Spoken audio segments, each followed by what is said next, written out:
po, hi guys. Hi guys, welcome back to my vlog. Napupulbo na po ako.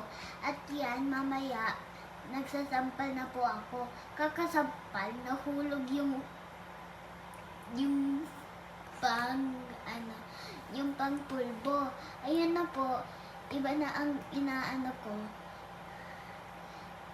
Yung parang lipstick na po ata ang gagawin ko. Ayan po, naghahanap na ako at nanonood. Ayan. Nanonood na po ako ng Kaka TV. Gawa dyan.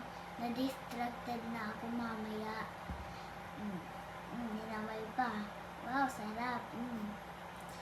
Wow, parang naging pusa na